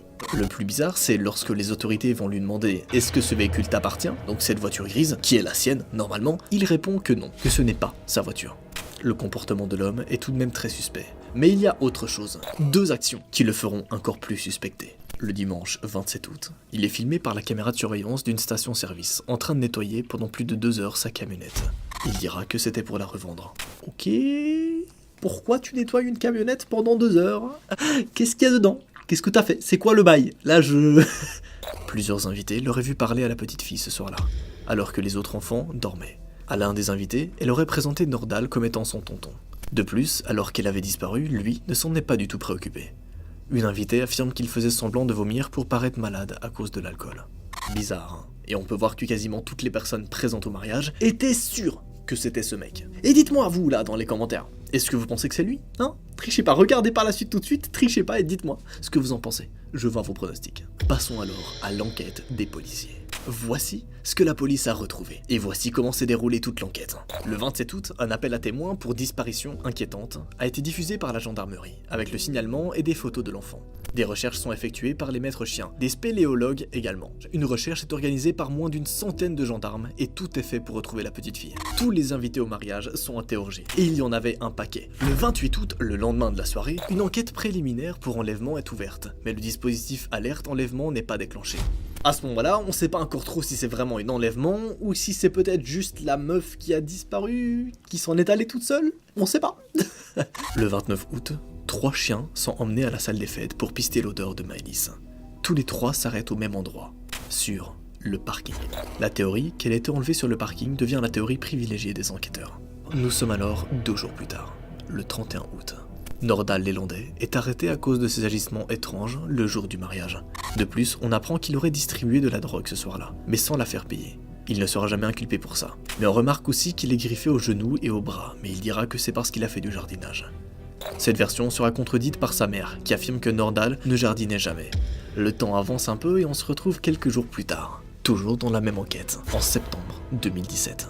Le 1er septembre, on va interroger un mec très intéressant. C'est un ami du suspect, donc c'est un ami de Nordahl, le mec bizarre. Mais comme il n'y a aucune preuve, les 2 hommes sont relâchés. Et là c'est relou, parce que ça veut dire que Nordahl est relâché, et son pote aussi, parce que dans tout ça, il n'y a aucune preuve, il faut le savoir. La voiture, etc., on voit pas vraiment si c'est lui dans la voiture, on voit pas vraiment si c'est vraiment sa voiture, donc c'est dommage, on n'a pas les éléments. Un jour après, le 2 septembre, une recherche est organisée, mais elle ne donne rien. Quand je dis une recherche, c'est que c'est vraiment genre 100 policiers qui vont aller quadriller toute la zone, etc. dans les environs, mais ils trouveront rien, malheureusement. Le 3 septembre, une information judiciaire pour enlèvement est ouverte. Des traces d'ADN de la petite Maëlys ont été retrouvées sur le tableau de bord de la voiture de Nordahl, l'Islandais. L'homme dira que c'est normal, qu'elle était montée dans sa voiture pour voir si les chiens étaient bien là. Parce que oui, à l'époque, Nordahl travaillait avec des chiens, bref, on s'en fout. Mais les autorités ne sont pas convaincues et demandent sa mise en détention provisoire. Le 8 septembre, Nordahl l'Islandais affirme qu'il a quitté le mariage pour aller chercher de la drogue, alors qu'il disait jusque-là ne jamais avoir quitté la salle des fêtes. Déjà on voit que sa version est pas très nette, mais ok. Il explique que voilà, s'il a pas dit, c'est parce qu'en fait il allait chercher de la drogue, donc pourquoi pas. À ce moment-là, ce qui est chiant, c'est qu'il y a un mois qui s'écoule. Un mois où on n'a aucune nouvelle. On arrive donc au 30 novembre 2017. Nordahl est entendu pour la première fois par 3 juges d'instruction. Pendant ce temps, les recherches continuent. Une conférence de presse est organisée pendant laquelle on avoue que ce sera difficile de retrouver le corps de la petite fille. Autre élément à prendre en compte, c'est qu'à ce moment-là, certaines personnes présentes au mariage sont toujours persuadées que Nordahl a rien fait. Donc on a un peu deux camps, tu vois. T'as d'un côté les gens qui pensent que c'est Nordahl le coupable et que c'est lui qui a tout organisé, et d'un autre côté t'as des gens qui sont en mode mais non mais ce mec il est très net, il avait juste pas eu de chance, il a été chercher de la drogue, c'est pas de sa faute, etc. Donc c'est chaud. C'est très très chaud pour les policiers à ce moment-là de trouver une solution. On arrive alors quelques mois plus tard, en janvier 2018. On apprend le 17 janvier que la maman de Maëlys a reconnu sa fille sur les caméras de surveillance. Le même jour, Nordahl Lelandais fait une demande de libération. Le 19 janvier, le cousin de Maëlys admet l'avoir vue pour la dernière fois vers 2h45. Un invité affirme avoir vu le suspect demander à Maëlys de le rejoindre par une certaine sortie de la salle des fêtes. Le 23 janvier, la demande de libération de Nordahl Lelandais est refusée. On avance encore dans l'enquête, nous sommes en février 2018. Le 8 février, Nordahl Lelandais fait appel de refus sur sa demande de libération. Pendant ce temps, la voiture de Lelandais a été complètement démontée par la police scientifique. Il retrouve alors une micro-trace de sang appartenant à la petite fille dans un coin très difficile à nettoyer. Le 14 février, Nordahl Lelandais apprend que cette nouvelle preuve existe. Il avoue alors avoir tué accidentellement la petite fille et veut que son corps soit retrouvé. Le mec avoue littéralement avoir tué, sans faire exprès, une meuf. Ouais, voilà, bon. Est-ce qu'il y a besoin de parler plus longtemps? La découverte du corps. Après ses aveux, Nordahl Lelandais est accompagné sur les lieux, où il aurait laissé le corps. À cause du temps et de la météo, les policiers mettent une journée à le découvrir. C'est grâce au chien qu'ils retrouvent les ossements sur un talus. Nordahl avoue qu'il l'avait d'abord emmené chez lui pour retourner vite au mariage, avant d'aller la déposer plus loin, dans les montagnes. Mais il refuse de parler des conditions dans lesquelles Maëlys a été tuée. Il est par la suite hospitalisé pour des troubles de l'anxiété et de dépression. Le 22 février, il est entendu très rapidement par les juges d'instruction, mais l'entretien est trop court pour apporter quoi que ce soit. Bordel! Mais là tout le monde se demande encore, mais qu'est-ce qui s'est passé? Qu'est-ce qui lui est arrivé à Maëlys? Et est-ce que c'est vraiment lui le coupable? Si oui, pourquoi? Je vous le rappelle que de base, lui, il avait aucun antécédent avec des meufs, il faut le savoir, c'était juste un mec pas stable, mais pourquoi il a fait ça? Qu'est-ce qu'il a fait surtout? Comment elle est morte? Un mois plus tard, en mars 2018, on a la suite des réponses. Le 8 mars, les parents de Maëlys passent dans une conférence de presse avec leur avocat, où il est clairement dit que 6 mois de souffrance inutiles ont été infligés à la famille, puisque le suspect était louche dès le début. Le 19 mars, Nordahl Lelandais parle enfin des conditions de la mort de la petite fille au juge d'instruction. Ces informations seront données uniquement à la famille de la petite fille. Avril 2018. Le 6 avril, les dires de Nordahl Lelandais réservés à la famille sont rendus publics. C'est là qu'on apprend enfin qu'est-ce qui s'est passé. Et voici sa version des faits. Apparemment, il voulait lui montrer ses chiens, mais elle s'est mise à s'agiter et à crier. Alors il lui a mis une gifle qui l'aurait tué. En se rendant compte qu'il l'avait tué, il l'aurait mise derrière une cabane près de chez lui. Il sera prouvé que la mâchoire de la petite fille a été fracturée. Donc sa version, c'est qu'il lui a mis une gifle et qu'il l'a tuée comme ça. What the fuck. Juillet 2018. Le 3 juillet, les médias annoncent que l'autopsie contredit les paroles de Nordahl Lelandais. D'après le médecin légiste, le crâne de la petite fille présente plusieurs fractures à la mâchoire. Mais ces coups n'auraient pas pu tuer la petite fille. Donc apparemment, les médecins légistes, les experts, disent que une gifle comme ça aurait pas pu la tuer. Il y a eu autre chose, quelque chose d'autre a tué la petite fille. Le 10 juillet, Nordahl Lelandais sort enfin de l'hôpital et est incarcéré. Il est emprisonné. Le temps avance encore dans l'enquête, on arrive au 25 août 2018. La détention provisoire de Nordahl Lelandais est prolongée de 6 mois. Ah oui, parce que là on peut carrément pas le libérer, là il y a un problème. On n'a toujours pas toutes les réponses. C'est là qu'enfin, les autorités vont faire une reconstitution. Ils vont essayer de comprendre pièce par pièce qu'est-ce qui s'est passé. Et cette reconstitution, elle est beaucoup trop intéressante. Cette fois, Nordahl avoue avoir frappé violemment la petite fille à plusieurs reprises. Pendant cette reconstitution, il change encore une fois de version de fait. Cette fois, il aurait emmené la petite derrière un centre commercial et pas derrière une cabane. C'est derrière ce centre commercial qu'il aurait donné les coups à la petite fille. Après ça, il serait allé se changer parce que son Bermuda était taché de sang. D'après la police, cette version colle mieux, mais personne n'est sûr qu'il dit la vérité. Nordahl, à ce moment-là, est alors très loin d'être sorti d'affaire. En plus du meurtre de la petite Maëlys, il est condamné en 2021 du meurtre d'Arthur Noyer, un caporal avec qui il se serait battu. De plus, il est accusé du viol de 2 de ses cousines, une alors qu'elle avait 6 ans et l'autre à 14 ans, ainsi que de la fille d'une de ses amies, qui avait 4 ans, c'est bon? Lors de cette dernière agression, il a fait une vidéo qui sera une des preuves de ses actions malsaines. Je pense qu'il n'y a pas besoin d'apporter des précisions dans ce que je viens de dire. Hein. Mais alors, qu'est-ce que ce mec a pris? Est-ce qu'il est en prison aujourd'hui? Qu'est-ce qui lui est arrivé? Comment ça s'est terminé? Je vais tout expliquer. D'abord, le 5 novembre 2017, un lâcher de ballon est organisé pour l'anniversaire de la petite. C'est une sorte d'hommage, en gros. Un site éphémère de recueillement a été aménagé devant la salle des fêtes où la petite fille a été enlevée. Et beaucoup d'hommages anonymes ont été déposés, comme des bougies ou des peluches.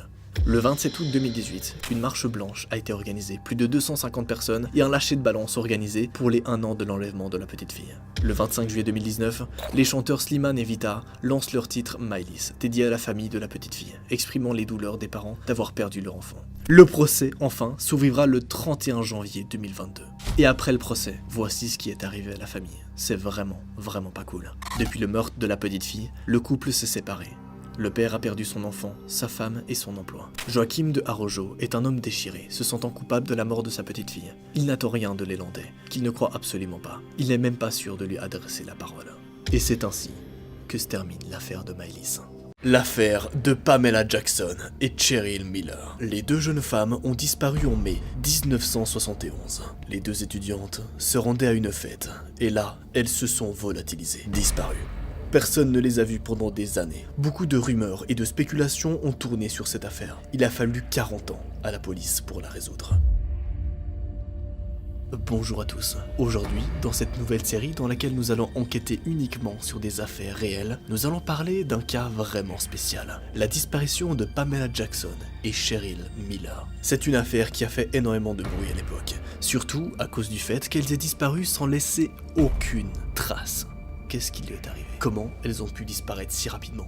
Et surtout, comment l'affaire s'est terminée?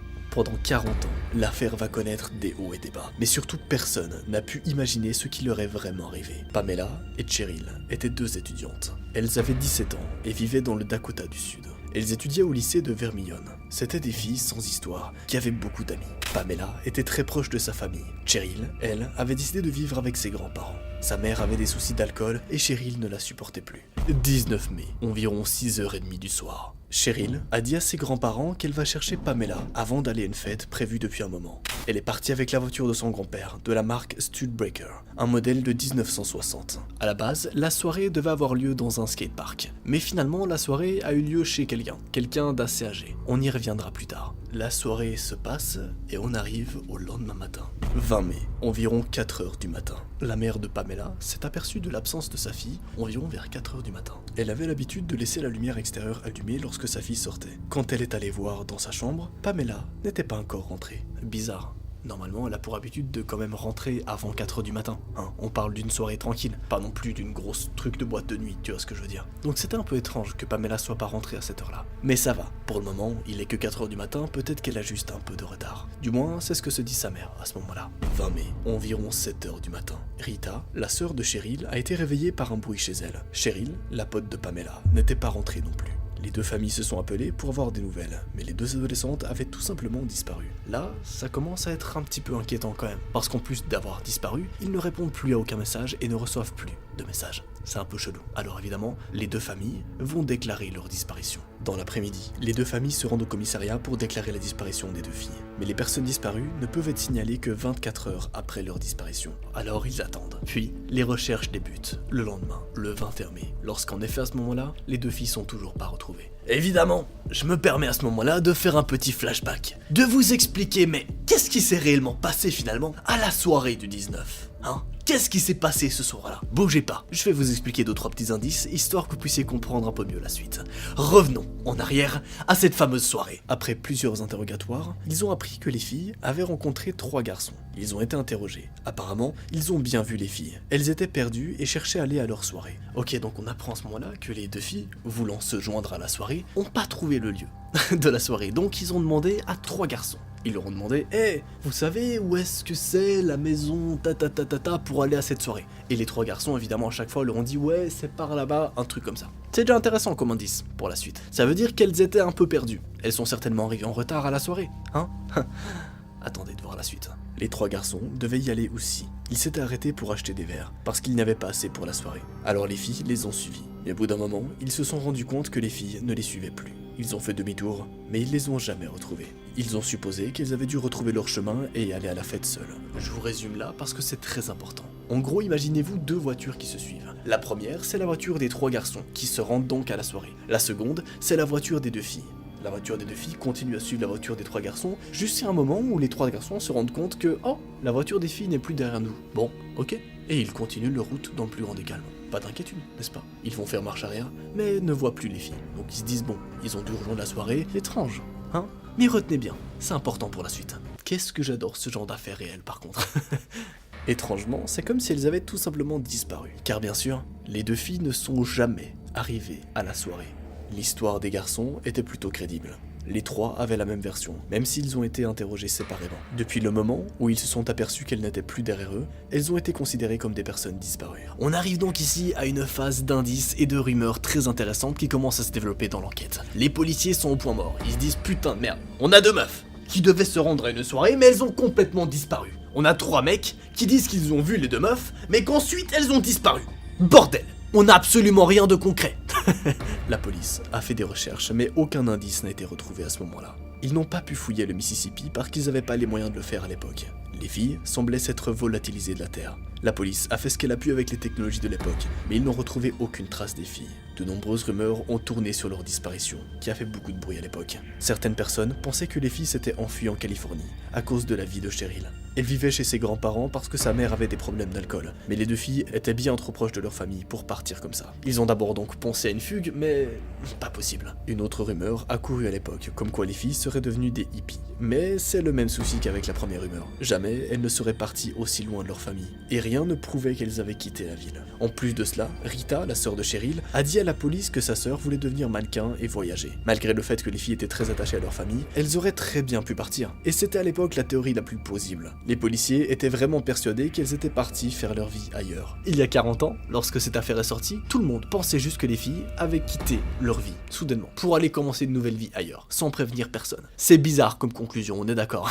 Malheureusement, à ce stade de l'enquête, les inspecteurs n'avaient aucun indice qui permet d'être continué. Le dossier a été mis de côté pendant des années sans que rien ne bouge, au grand désespoir des familles. Ce n'est qu'en 2004, donc assez récemment, qu'il y a eu un premier rebondissement. Enfin, on a trouvé quelque chose sur ce qui s'est passé ce soir-là. David Licken.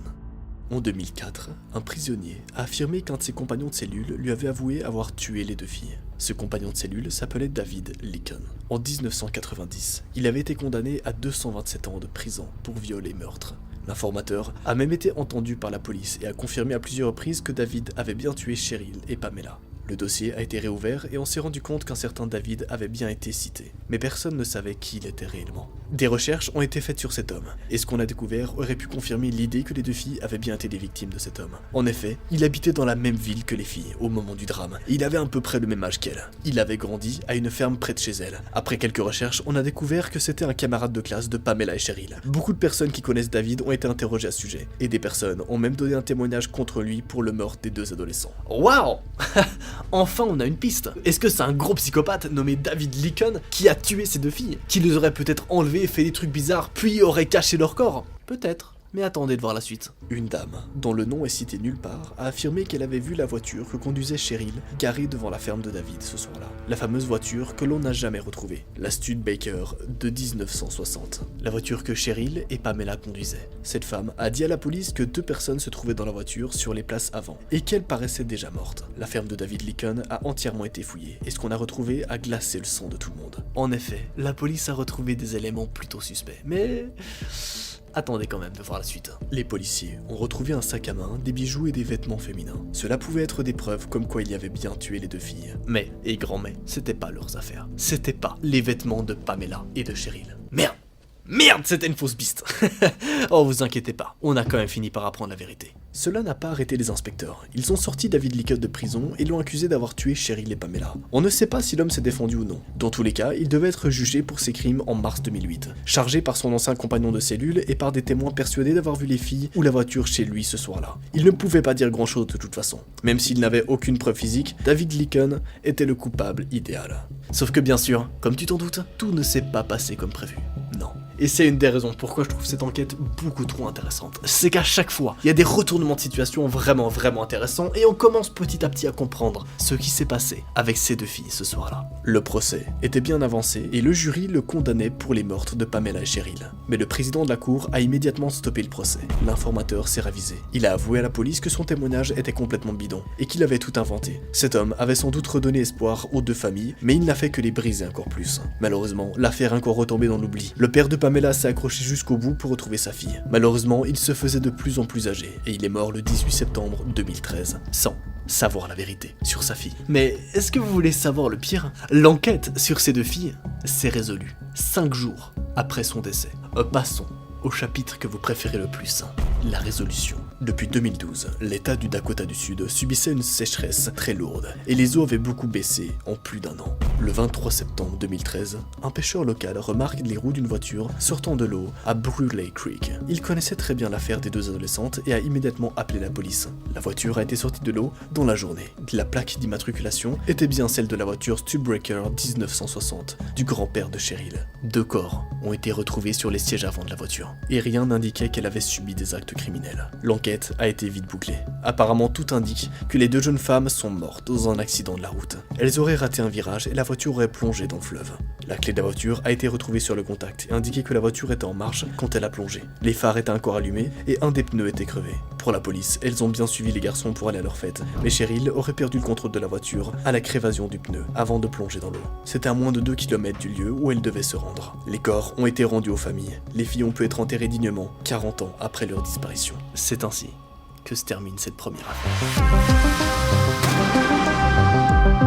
Cet homme a fait plus de 7 victimes, dont 2 ont survécu. D'ailleurs, il a revendiqué plus de 37 meurtres, mais seuls 7 ont été confirmés. Voici, rien que pour vous, l'affaire du tueur du Zodiac, résumée en quelques minutes. Messieurs, mesdames, bonsoir et bienvenue dans ce 2e épisode de Secrets. Pour ceux qui savent pas, c'est une série dans laquelle on analyse et on décortique des affaires réelles, qui se sont vraiment passées et qui sont plutôt spéciales, intéressantes, avec des mécaniques vraiment stylées. Bref, installe-toi, prends un petit thé et on est parti. Nous sommes d'abord plongés en décembre 1968 dans la baie de San Francisco. Mais en plus de ces meurtres, ce sont ces lettres envoyées à la police qui l'ont rendu célèbre. Elles étaient toutes cryptées et le Zodiac, c'est comme ça qu'on appelle le tueur, a affirmé que le code contenait son nom. Bien qu'il ait arrêté de tuer, il a nargué la police avec ces lettres jusqu'en 1974. Puis plus rien. Le dossier a été mis de côté jusqu'en 2004. Ça veut dire que jusqu'en 2004, le mec a fait plus de 7 meurtres. Ça veut dire que pendant presque 50 ans, on n'a jamais retrouvé d'où provenait ce mec. Qu'est-ce qu'il a fait et comment il a commis autant de meurtres. On parle bien de potentiellement 37 victimes, dont 7 personnes mortes. Mais ça, c'était jusqu'au moment où on a découvert que 2 personnes dans ces victimes ont survécu. Et ce qu'elles nous ont raconté est vraiment particulier. Jusqu'en 2004, le dossier est donc devenu un cold case. C'est donc ce qu'on appelle un dossier qui est en mode « Ah, on n'a pas d'infos, mais si un jour on trouve une info, on reprend ». Aujourd'hui, de nombreuses questions se posent sur le tueur du Zodiac. Ce qu'il a fait, pourquoi, comment. Il reste des zones d'ombre, certes, mais cela ne nous empêchera pas de répertorier les faits dans cette vidéo. En effet, dans cette énorme enquête, vous allez comprendre dans les moindres détails qu'est-ce qui s'est passé. Et je sais que vous allez adorer, parce que c'est le genre de vidéo que vous préférez sur cette chaîne, le genre de vidéo où on prend une enquête, où on approfondit chaque recherche et surtout où je vous raconte l'historique de tout ce qui s'est passé, histoire que chaque moindre secret ne t'échappe plus. Vendredi 20 décembre 1968. Localisation Lac Herman Road, 22h15. Un petit bonhomme du nom de David Arthur Fadare, 17 ans, et une très jeune femme, Betty Lou Jensen, âgée de 16 ans, ont leur premier rendez-vous en amoureux. Ils ont prévu d'aller à un concert qui se passe à peine quelques rues de chez Betty Lou. En gros, ces 2 jeunes personnes vont à leur premier date. C'est trop bien, hein? Mais avant ça, ils s'arrêtent dans une petite ruelle très connue des jeunes amoureux. C'est l'endroit parfait pour avoir un petit moment à 2, pour les câlins, les bisous et parfois plus. Alors qu'ils s'embrassent, une voiture se gare près d'eux une première fois avant de partir. Ils n'y font pas spécialement attention, mais la voiture revient quelques minutes après. Il n'est pas encore 23h quand la voiture se gare de nouveau à côté de la leur. Ok, un peu bizarre. Imagine t'es là, tranquillement avec ta copine en train de faire ton premier date, et t'as une voiture qui se gare près de toi, qui repart, puis qui revient quelques minutes plus tard et se regarde près de toi. Un peu chelou, hein. Ce qui a suivi ces événements, je vous le précise, c'est une théorie. Suite aux analyses médico-légales, le tueur est sans doute sorti de la voiture. Il se serait dirigé vers la voiture du couple et leur aurait donné l'ordre de sortir. Betty Lou, la fille, serait la première à être sortie de la voiture. Alors que le couple s'approchait du tueur, le Zodiac aurait tiré dans la tête de David. Betty Lou aurait alors essayé de fuir, mais le tueur l'aurait abattu de 5 balles dans le dos. Son corps a été retrouvé un peu plus de 8 mètres de celui de David. Le tueur serait ensuite parti à ce moment-là, laissant les 2 corps sur le sol. Rapide et presque sans aucune preuve de ce qui s'est passé. Le corps a été retrouvé par une fille qui s'appelle Stella Barnes, une personne qui habitait près du lieu du crime. Il était 23h. Le tueur était déjà parti à ce moment-là. Et figurez-vous que ce meurtre-là, c'est le tout premier meurtre du tueur du Zodiac. Le premier d'une très longue série. Le département du shérif du comté de Solano a été mis sur l'enquête, mais aucune piste n'a été trouvée à l'époque. Pendant quelques mois, plus rien ne va se passer. On pourrait même penser à un meurtre isolé. Rien n'allait contre ça. Jusqu'à un second meurtre. Les choses avancent gentiment. Nous sommes le vendredi 4 juillet 1969, à Blue Rock Spring, peu avant minuit. Une jeune fille, Darlene Ferrin et Michael Magno, entrent dans le parc de Blue Rock Spring et se garent. Ils étaient dans la voiture de Darlene. Il faut savoir que ce parc se trouve à moins de 7 km du lieu où ont été trouvés David et Betty Lou. Le couple s'est garé et ils ont commencé à flirter. Et ouais, tu l'as compris, c'est à nouveau un jeune couple. Ça fait une similitude avec le premier meurtre, on se comprend. Quelques minutes après, une voiture se gare près d'eux, mais repart peu après. 10 minutes plus tard, une deuxième voiture se gare près de leur voiture. Le conducteur est sorti de la voiture avec une lampe torche et un pistolet Luger de 9 mm. Il s'est approché de la voiture, côté passager, et a ébloui les deux jeunes avec sa lampe avant de leur tirer 5 fois dessus. Le tueur a failli partir à ce moment-là, mais Michael était toujours vivant. Le tueur a entendu ses gémissements et a fait demi-tour. Il a alors retiré 2 fois sur chaque victime avant de repartir. Il était minuit 40 quand la police de Vallejo a reçu un appel. C'est un homme qui a avoué avoir commis un double meurtre dans le parc Blue Rock Spring. Il a aussi avoué le double meurtre de David et Betty Lou. La police a immédiatement tracé l'appel téléphonique. L'homme qui les a appelés ce soir-là appelait d'une station-service qui se trouvait à moins de 500 mètres de chez Darlene et à peine quelques rues du commissariat de police. Mais là je sais que vous allez me dire comment a-t-on pu trouver tout ça avec autant d'exactitude? Comment on a pu savoir que le tueur a tiré 5 fois, puis est parti quelques mètres et est revenu tirer 2 fois, hein? Eh bien, les deux jeunes gens, le couple, a été retrouvé vivant. Les deux jeunes gens ont été retrouvés vivants par les secours, et ils ont tous les deux été transportés à l'hôpital. Mais Darlene a été déclarée morte en arrivant sur les lieux. Michael Magno a survécu à l'attaque et aux nombreuses balles qui l'ont touché. Il a été interrogé par la police, et il a pu faire un premier portrait robot de ce qui a failli le tuer. Il a décrit l'homme, le tueur. C'était un homme blanc. Il devait avoir entre 26 et 30 ans. Il pesait 90 kg ou plus et mesurait environ 1m73. Il portait des cheveux courts et bouclés de couleur châtain clair. C'est le premier portrait robot qui a été fait du tueur du Zodiac. Bien sûr, tu commences à connaître la chanson, mais avec ce deuxième meurtre, on n'a toujours pas trouvé le coupable. On a pu établir un portrait robot, faire des recherches, mais on ne l'a pas retrouvé. Le tueur du Zodiac avait mis plus de 6 mois avant d'agir à nouveau. Mais à partir de ce moment, tout va s'emballer. Il est devenu bien plus pervers et machiavélique. Vendredi 1er août 1969. Notez un élément important. Le Vallejo Time, Herald, le San Francisco Chronicle et le San Francisco Examiner sont 3 journaux locaux très connus à l'époque. Ce jour-là, ces 3 journaux reçoivent une lettre presque identique. Une personne revendique les meurtres de Betty Lou et de David Darlene ainsi que l'agression de Michael. Chaque lettre contient le tiers d'un cryptogramme contenant 408 symboles qui, selon le tueur, contiendrait son identité. Il exige les 3 journaux qu'ils publient le cryptogramme qu'ils ont reçu en première page de leur journal. S'ils ne le font pas, il allait errer tout le week-end dans les rues et tuer toutes les personnes seules, jusqu'à faire au moins 12 victimes. Alors les journaux vont faire quelque chose, mais ils vont pas faire exactement ce que le tueur veut.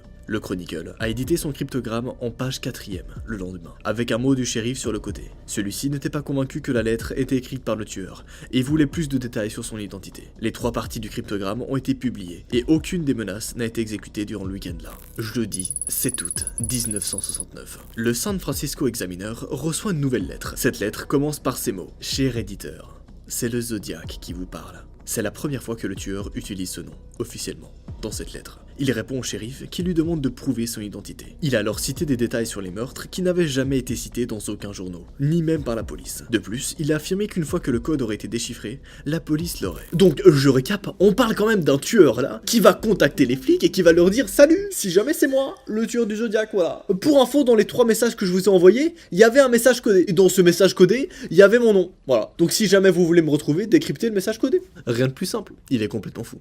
Mais le plus drôle, c'est que la police va jouer à son jeu. La police va donc bien tenter de déchiffrer qui est ce mec, et surtout pourquoi il fait tout ça. Quelles sont ses intentions? Pourquoi ces 2 couples? Le cryptogramme du tueur est décodé par Donald et Betty Harden. Le message était très mal écrit, avec beaucoup de fautes. Le texte faisait référence à The Most Dangerous Game, une nouvelle publiée en 1924, où un homme chasse les humains. Le tueur y a aussi déclaré qu'il cherchait des esclaves pour après sa mort. Par contre, il n'y avait pas son nom. Le tueur a dit à ce sujet qu'il ne pouvait pas révéler son identité, parce que ça le bloquerait dans sa chasse aux esclaves. Donc le mec en gros est carrément en train de dire aux autorités « Bonjour, j'ai besoin d'esclaves pour une fois que je serai mort, tu vois, au paradis. C'est pour ça que je tue des gens. » Ok.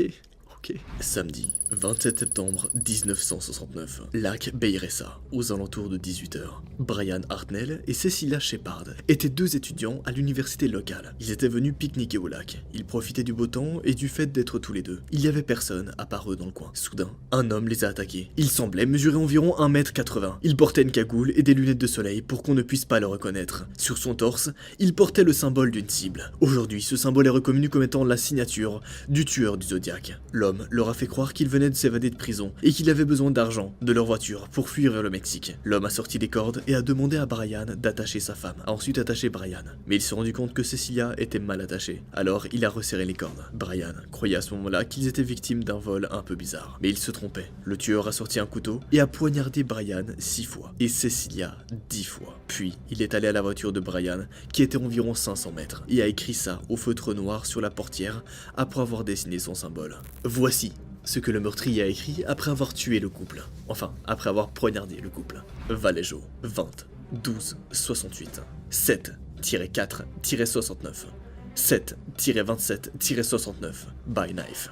Peut-être que tu as fait le lien, peut-être pas, mais ce sont toutes les dates de ces meurtres. Les meurtres du Zodiac. Les inspecteurs ont réussi à retrouver l'empreinte d'une paume, mais n'ont jamais réussi à l'attribuer à quelqu'un. Un pêcheur et son fils ont retrouvé Brian et Cecilia, qui appelaient à l'aide. Ils ont appelé les autorités. Cecilia était encore consciente quand la police est arrivée. Le couple a été transporté à l'hôpital, mais Cecilia est tombée dans le coma pendant le transport. Elle ne se réveillera jamais et décide 2 jours plus tard à l'hôpital. Le jour de l'agression, aux alentours de 19h40, la police reçoit un appel d'un homme qui revendique le meurtre, et non pas d'un double meurtre. L'appel a été tracé, et le téléphone se trouvait à quelques rues du bureau du shérif, mais à plus de 40 km du lieu du crime. Les meurtres ne se sont pas arrêtés là malheureusement. Évidemment, comme à chaque fois, l'appel, et le mec qui revendique l'appel, ne sert à rien. Il n'arrive pas à le retracer et à trouver d'où provient l'appel. Bordel! Donc on a vraiment un mec là, qui a commis déjà 3 meurtres, et la police est incapable de le retrouver, et est incapable de savoir qu'est-ce qu'il veut, pourquoi il fait ça. Ah, ça m'énerve, c'est fou de faire ça. Les meurtres ne se sont pas arrêtés là. Malheureusement, il y en a eu un autre, dans le quartier de Presidio Heights, à San Francisco, samedi 11 octobre 1969. Presidio Heights, un peu avant 21h55. Paul Steen était un chauffeur de taxi. Il était situé à l'ouest de l'Union Square ce soir-là. Un homme, de rache blanche, est alors rentré dans son taxi et a fait partir le taxi. Quelques rues plus loin, le tueur tire dans la tête de Paul Steen avec un 9 mm, lui prend son portefeuille, les clés de sa voiture et lui arrache une partie de sa chemise avant de partir. Par chance, le tueur a été vu par 3 adolescents qui ont prévenu la police. L'homme a alors nettoyé la voiture avant de partir vers le nord. Les 2 agents, partis sur les lieux, venaient du nord et ont croisé l'homme sur leur passage. L'homme venait de tuer le chauffeur de taxi. Pourquoi ne l'ont-ils pas arrêté? Parce qu'à ce moment-là, les 2 hommes étaient persuadés que l'agresseur était noir et pas blanc. L'homme qui a reçu le message radio dit aux inspecteurs que l'agresseur était noir. Ils ne sont donc pas arrêtés en voyant l'homme marcher dans leur direction. Leur rencontre a duré moins de 10 secondes. Les descriptions des adolescents et des inspecteurs sont assez similaires, à quelques détails près. Les jeunes qui ont vu le meurtre décrivent un homme blanc entre 1m73 et 1m74, âgé d'environ 25 et 30 ans, avec les cheveux coupés courts. Celle des inspecteurs lui ressemble beaucoup, mais ils ont dit que l'homme avait plutôt entre 35 et 45 ans. Le reste est pareil. Au départ, le meurtre du chauffeur de taxi a été considéré comme un vol qui a dégénéré. Mais plus tard, ils ont bien eu la confirmation qu'il s'agissait en effet d'un meurtre du Zodiac. Ceci est donc apparemment son dernier meurtre officiel. Mais attendez, c'est pas fini. Non, loin de là. Chapitre 2.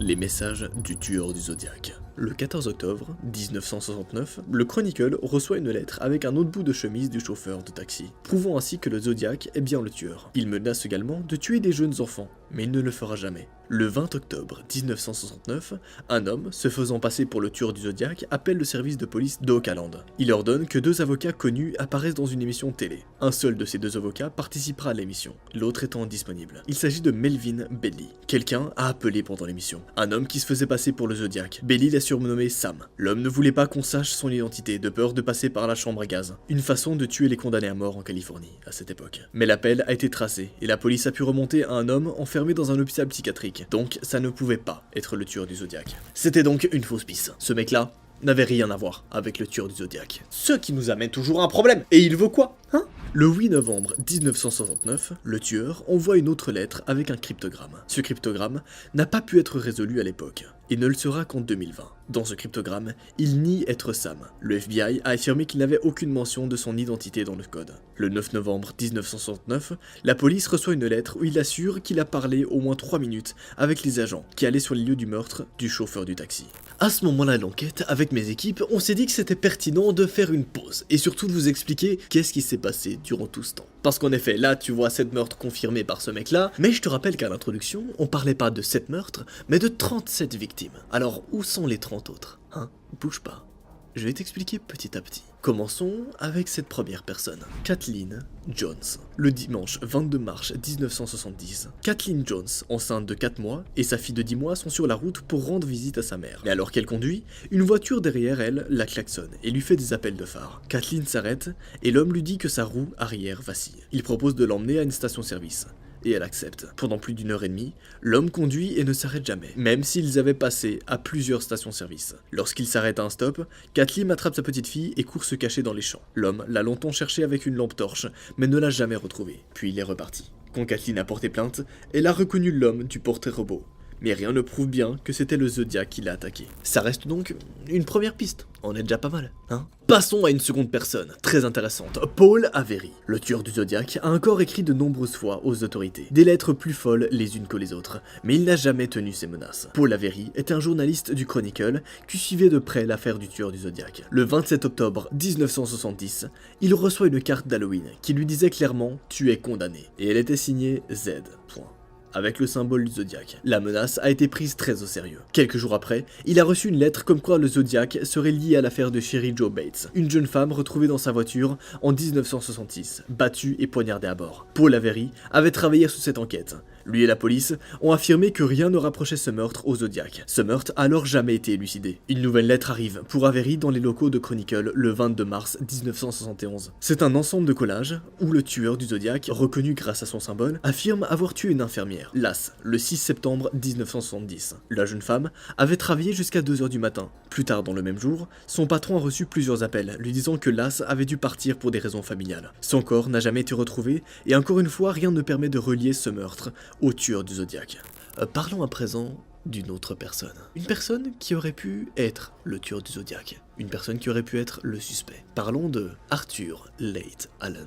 Arthur Allen est très longtemps resté le suspect numéro 1.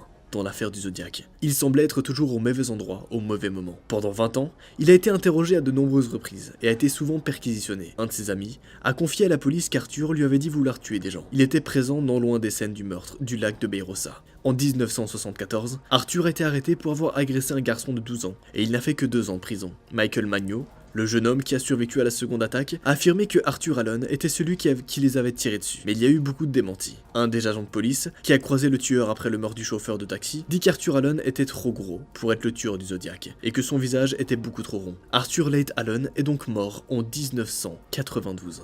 Il y avait beaucoup de preuves circonstancielles contre lui. Par exemple, une lettre envoyée à la police revendiquant le meurtre de Sherry Jo Bates avait été tapée avec une machine à écrire de la même marque et du même modèle que celle d'Arthur. Cependant, maintenant, avec la technologie, nous savons que ce n'est pas lui. Des analyses ADN ont été faites sur les timbres et les enveloppes utilisées par le Zodiac, et aucune ne contient l'ADN d'Arthur, ni même celui de l'un de ses amis proches. De plus, des analyses graphilogiques ont aussi eu lieu. Pour information, c'est des analyses sur la façon d'écrire ou de l'écriture. Et malheureusement, rien ne liait le tueur du Zodiac à ce fameux Arthur. C'est donc encore une fois une fausse piste. Bordel. Mais vous inquiétez pas. On a la suite. Passons au chapitre des autres crimes que le Zodiac aurait pu faire mais qui ne se sont pas confirmés. Il y a aujourd'hui énormément de spéculations sur les autres crimes non confirmés du tueur du Zodiac. Et pour comprendre un peu la suite de l'enquête, c'est important de revenir sur pas mal de ces spéculations. D'abord, le double meurtre de Robert George Domingos, 18 ans, et Linda Faye Edwards, 17 ans. Tous les deux ont été tués par balle le 4 juin 1963. Il y aurait des similarités entre ce meurtre et celui du lac Beirosa. Sherry Jo Bates, 18 ans, a été battue et poignardée à mort dans sa voiture. Le lien est possible, mais peu probable. Donna Ann Lass, une infirmière, a disparu le 6 septembre 1970, dans le Nevada. Il n'existe aucune preuve qui indique que c'est l'œuvre du Zodiac. Kathleen Jones, dont on a parlé plus haut, et qui aurait échappé de peu au tueur. Mais encore ici, rien ne prouve que c'est bien le Zodiac qui a essayé de la tuer. Mais alors vous allez me dire qui, bordel, est le tueur du Zodiac? Eh bien aujourd'hui il existe énormément de théories. Et vous inquiétez pas, je vous ai pas laissé comme ça sur le devant de la trappe, non. Je vous ai tout balancé. Bouge pas. Peut-être que même toi, là d'ailleurs, derrière ton écran, tu en as des petites théories. Je vais donc vous donner les théories les plus pertinentes à son sujet, qui auraient pu aboutir sur quelque chose s'il y avait eu la moindre preuve sur eux.